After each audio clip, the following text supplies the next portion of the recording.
Okay, so I thought this camera here was a complete gimmick with like the removable fan piece, and it's only powered by USB-C, there's nothing else. And the sensor inside is small and square as well, which I know a lot of people are a bit wary about. And overall, like when this camera, which is the Touptek AE, which stands for Astro Eye, so this is the Astro AE676C because it includes the Sony IMX676 sensor, as its name would imply. And yeah, it was first revealed during NIF 2026, right? So this year. And when I first had a look at the camera I was not at NIF, but on the videos from NIF, I honestly thought it was just a gimmick and I wasn't really interested in it at all. And when Touptek contacted me for me to have a go, like test the camera, I'm like, yeah, thanks, but no thanks. And then I started looking a bit more at the specs and at what's possible with it. And in particular, one thing caught my attention. Like this camera has a single USB-C port. There's no 12-volt port or anything like that. And I thought because of that it was fan cooled only.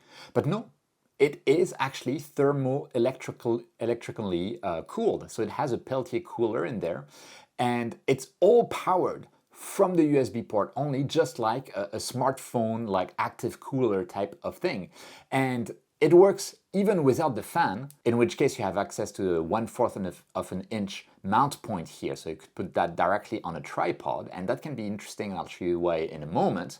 And yeah, even without the fan, you can use the Peltier cooler to achieve some cooling below ambient. And I'll be telling you my results during the video, so make sure to keep watching. And those results get even better once you add the fan there, magnetically attached, with a direct on-off switch here that is available. And so that's new. I haven't seen that. I think it's the first time in astrophotography that we have a cooled astrophotography camera that does not require 12-volt input.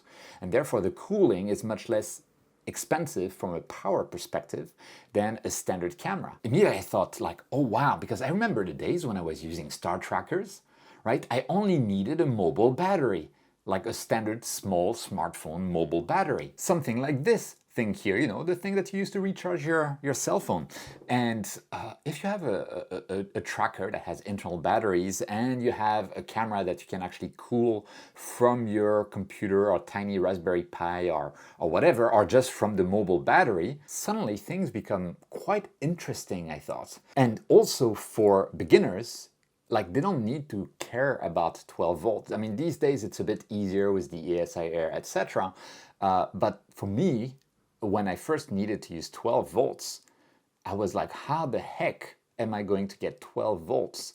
And batteries that support 12 volts and they're all huge, etc., etc. So yeah, this does remove a hurdle.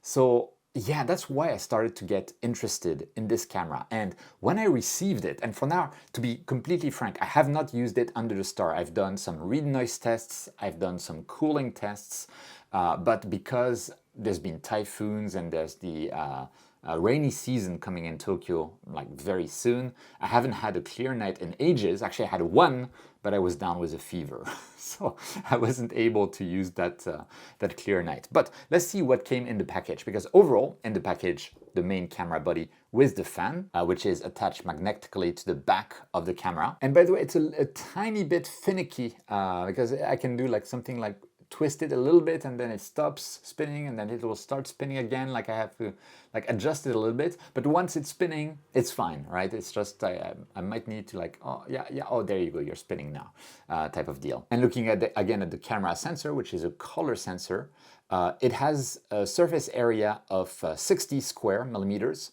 compared to 70 square millimeters for the 585 sensor, which is currently kind of like my favorite sensor, especially for beginners. But this sensor has actually a higher resolution than the 585.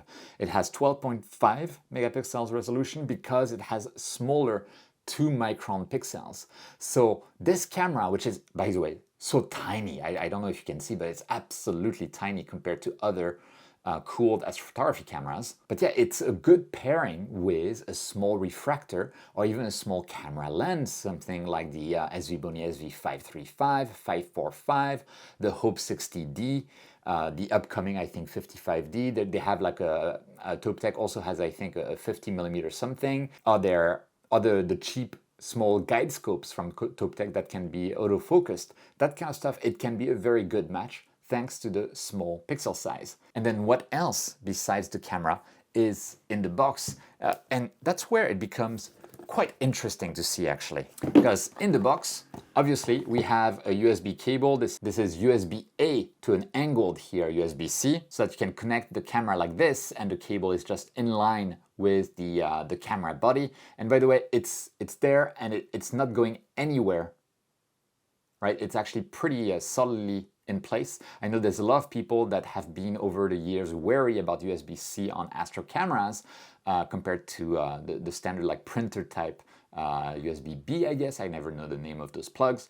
But this guy, yeah, it's... Okay, now I take it off, right? But it's pretty good connection. What else do we have? Because one of my worries was that, like, you look at this is a C mount, right? And C mounts, they're not the best for connecting to telescopes.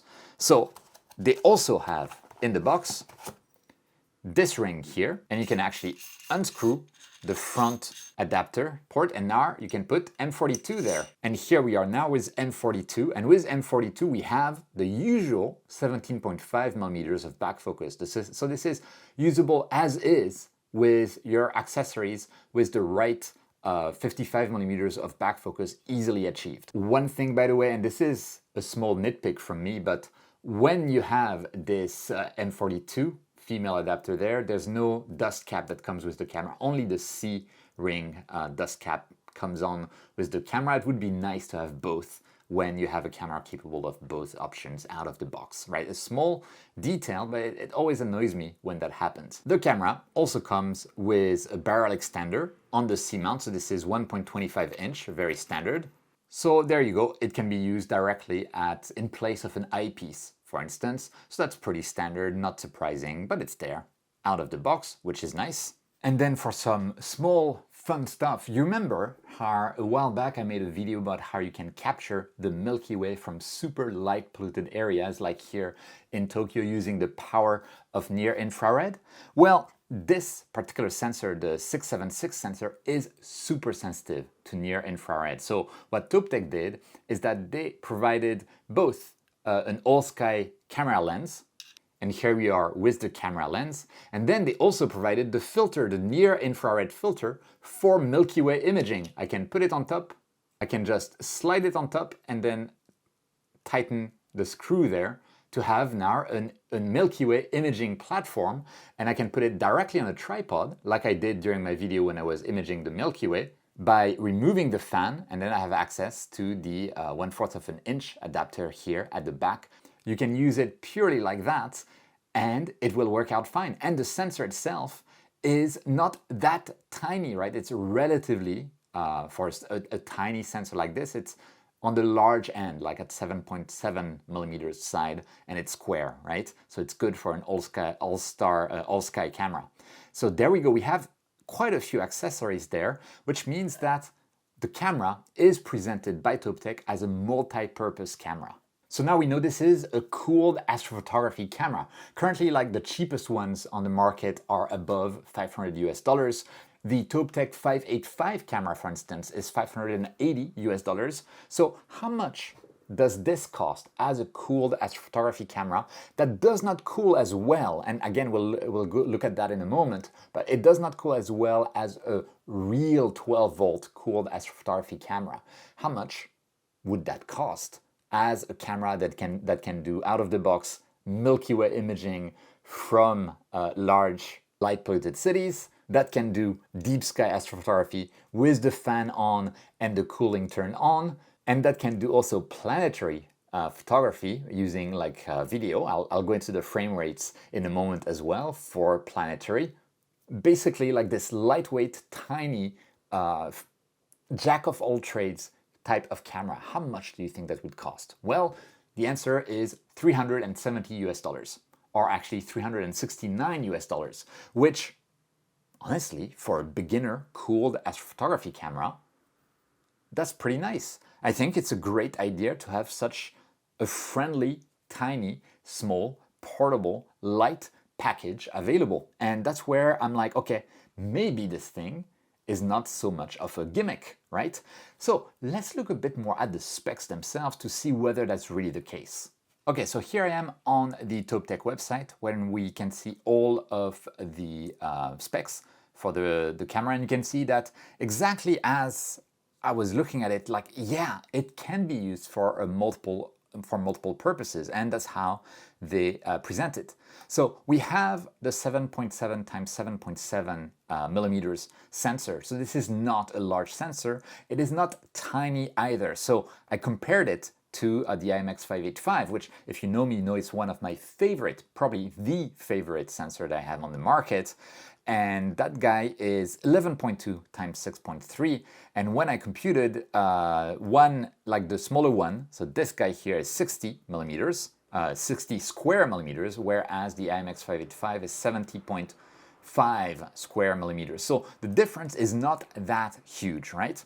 And in terms of specs, what I really like and dislike at the same time, but if you're going to use small lenses like the SV535, for instance, where you have a very fast focal ratio, it's fine. It's actually even good that you have a small pixel size to manage to get more detail. So this camera overall might be my preferred camera to use with the smaller telescopes, maybe even something like the ASCAR SQF55, because it's such a sharp scope and I feel that it could benefit from the smaller pixels, right? So this is actually quite interesting.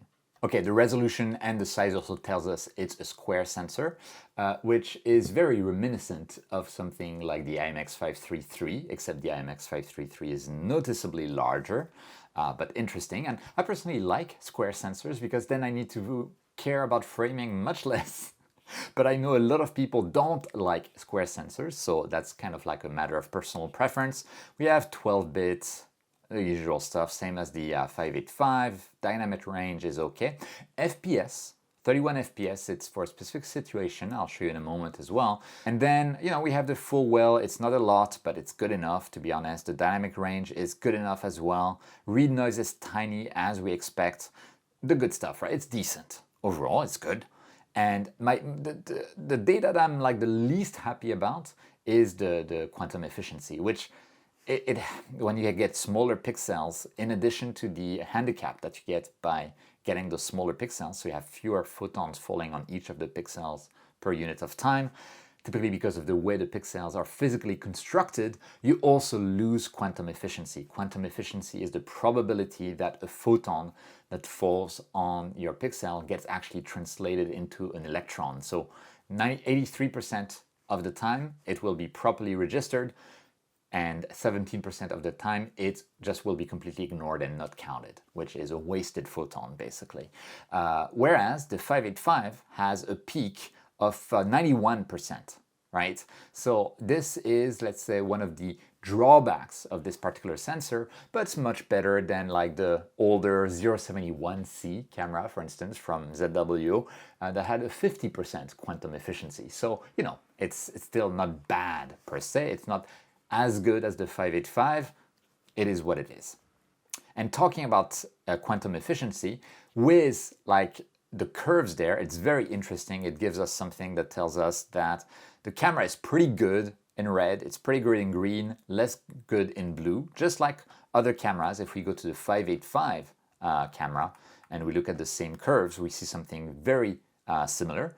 If anything, the 676 is more sensitive, relatively speaking, especially in blue compared to the 585. So it kind of recovers some of its quantum efficiency handicap compared to the 585, and it's not bad at all. And then we can see like near infrared, it is extremely sensitive and it becomes a monochrome camera in near infrared, which is exactly what we want for the Milky Way photography. You can see all of those curves are transmitting at the same time, red, green, and blue, and that's why the camera becomes monochrome. The Bayer matrix that lets you get the colors of the camera becomes transparent in near infrared. So this is actually very good for near infrared stuff. So it's good if you want to use something like the SV240, preferably not with a refractor on galaxies, for instance. Or it's good as well if you want to use the Milky Way filter that is included with the camera, right? So that's actually better than the 585 on that front as well. So overall, the specs are looking quite good. As usual, Touptek publishes these read noise and gain curves across the different ranges of gain. This is for high conversion gain because, yes, again, Touptek makes the right decision of being able to switch between high conversion and low conversion gain without needing to change the gain itself. I always love that.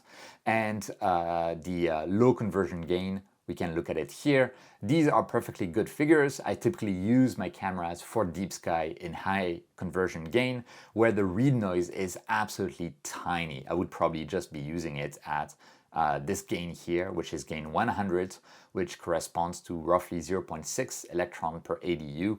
And I have a good read noise, I have a good, decent full well, I have a decent 11 point something dynamic range.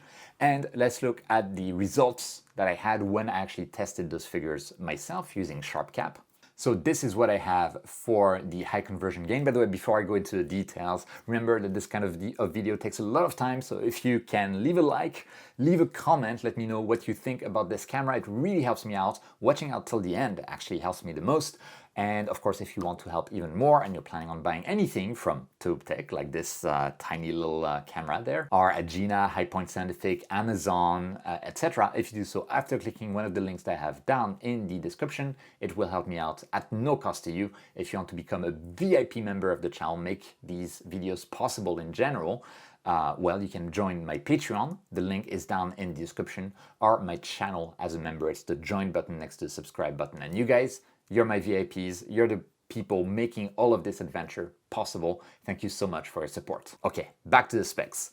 Yeah, so this is the curve that I got from SharpCap. And long story short, it very much agrees with what Touptek displays on their website. So we get the same read noise of 1 electron at gain 100 on high conversion gain with 0.65 electrons per ADU, and we get a bit above 11 stops of dynamic range, exactly as per their graph, and it just follows overall. And for deep sky astrophotography, this is the value that I would, this is like high conversion gain, 100 gain would be what I will use all the time.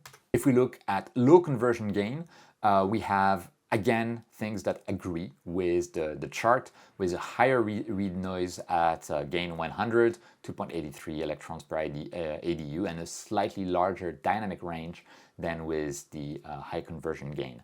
So there we have everything you need in there. Of course, if you're going to do like lunar photography, that's probably what you'd be using in your video. Now, okay, we know that the gain curves that Touptek publishes on their website seem to be accurate, which is nice. What about the temperature that you can achieve with the camera? And there were some surprises that were actually positive surprises. Always good to have a positive surprise. Because it is possible to cool this camera. You can see on the side here, whether it's fanless or with the fan. So without the fan, you can still cool the camera. And Touptek says that you can cool the camera up to 5 degrees Celsius below ambient, which is super cool without needing a fan. Because if you're using Peltier cooling or TEC or thermoelectric or electric cooling, what's happening is that you have an element called a Peltier cooler that you put power in, electricity in, and one side becomes cold, the other side becomes hot. If you don't evacuate the heat from the hot side, well, that hot side will start affecting the cold side and things go wrong. And it's not as efficient as it should be. So to evacuate the heat, you need a fan or you need a good heat sink. And so this thing here has, the whole body is metal, including the back here, meaning that it can expulse the heat pretty well. And I don't know if you can see them, but if you look inside the body, there are actually like grid fins as well to act as a heat sink for our purposes. And so I was still a bit dubious about it. And so I tested cooling the camera. And again, it's only plugged into a PC via, actually to a laptop. It was connected to a laptop running on battery via a USB port on the laptop directly to USB-C here. There was no other power input to the camera. And I set the cooler power to 100% to see how far it would go down with the ambient temperature being steady at 28 degrees Celsius. Well, originally, it went down all the way to 15 degrees Celsius, but that's because the heat from the hot side hadn't started to propagate around, right? So then the curve starting leaning upwards, and it reached after 30 minutes or so a balance at 20 degrees Celsius, and it seemed to be holding 20 degrees Celsius pretty well, which is better than the 5 degrees Celsius advertised by Touptek. Now, would that be the case for you? Maybe, maybe not. So it's just a test that I run and I saw those results.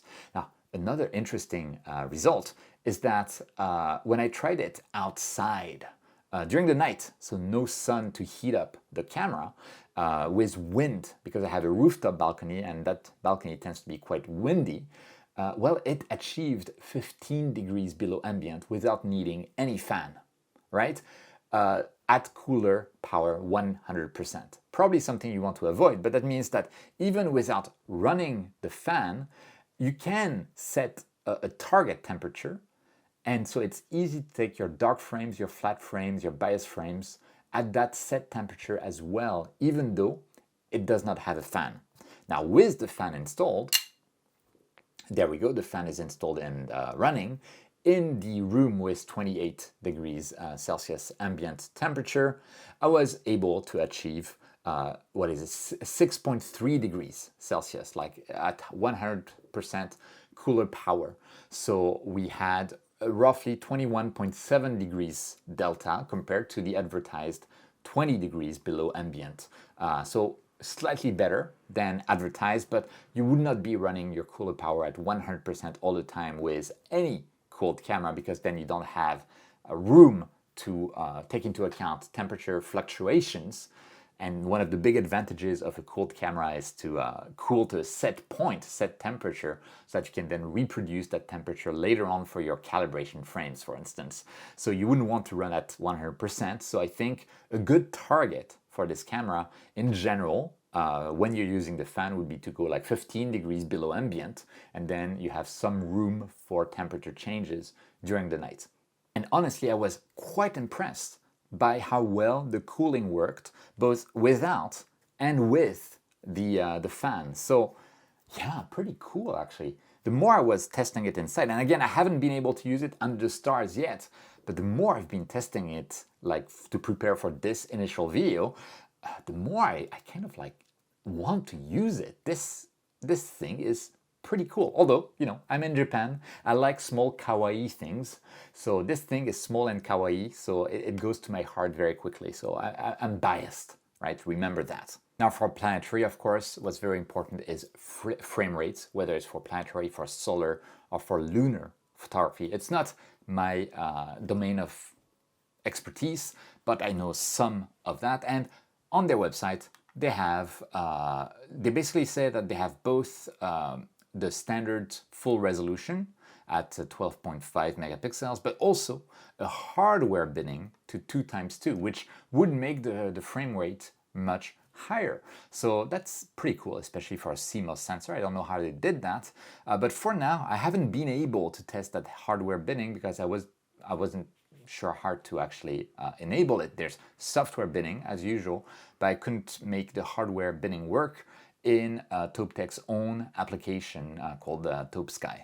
So, and I also used like ToupeView, they got the same results there. But that being said, at least at the full resolution there, Touptek advertises with USB 3, 16 FPS with the full 12-bit, which is typically not really needed for planetary, or 31 FPS with 8 bits at the full resolution, right? So this is where this figure comes from. This is with the 8-bit, which is what makes most sense for planetary, and it is nicely at the full resolution, which is nice. Now they also mentioned this halved, kind of like binned resolution.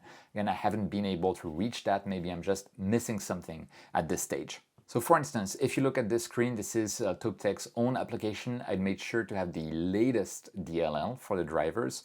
And we are in RAW mode, we are 8-bit mode, full resolution, and we are getting around 31 frames per second. Sometimes it dips to 30, but it's as expected. As you saw, like in the drop-down resolution, there's no binning, hardware binning twice. Now we're at 16 bits, and we're getting a frame rate of 15.3 across the full resolution of the frame, sometimes 16 or close to 16. So this is pretty much as advertised by Touptek, which is good. But again, I don't find a hardware binning. We have a digital binning menu here, but I tested it. It only actually does digital binning. It doesn't do anything to the frame rates. So yeah, that's is maybe an upcoming feature, I don't know, but I thought it was interesting to have a look at. It is possible, of course, to set an ROI, which is good for planetary. Jupiter, for instance, you often need only a very small window. And here we had 16 bits, RAW mode, and we have 105 frames per second. If we go to 8 bits, at that resolution, suddenly we have 210 frames per second, which is enough for planetary stuff like Jupiter. And for the moment, this is the extent of the tests that I can do with this camera. But from that, I learned several things. One, don't judge too early, because even though it felt very gimmicky, there's a lot of things that make a lot of sense with this camera, and I'm excited to test it. Two, I want to build a 5-volt, like mobile battery compatible astrophotography, cooled astrophotography setup. And there is a mount that exists. It's called the mzn APWL mount, which works on 5 volts. So 5-volt mount plus this, plus a Raspberry Pi, all powered from 5-volt battery or batteries. I want to test that out, so let me know if that's interesting to you in the comments. I think it can be a fun challenge. Then another thing that I learned is that I really want clear skies. Please, someone send clear skies to Tokyo very soon. Currently, actually, right now, I have blue skies, but the forecast, of course, for the evening is clouds, because it is what it is. Oh man. So yeah, what do you think? Let me know down in the comments. Like the video if you want to help me out. If you want to help me out even more and you're planning to buy anything, including this little camera from Touptek, from Agena, a High-Point Cinefix, etc. If you do so after clicking one of the links down in the description, it will help me out at no cost to you. Of course, you can look forward to a video where I test that under the stars when the stars come out. And of course, if you want to support the channel even more, and you can become a sponsor of the channel, it's the Patreon link down in the description, or join the channel as a member. It's the join button next to the subscribe button. Thanks so much for your support. With that, I hope this was an interesting initial dive into this camera.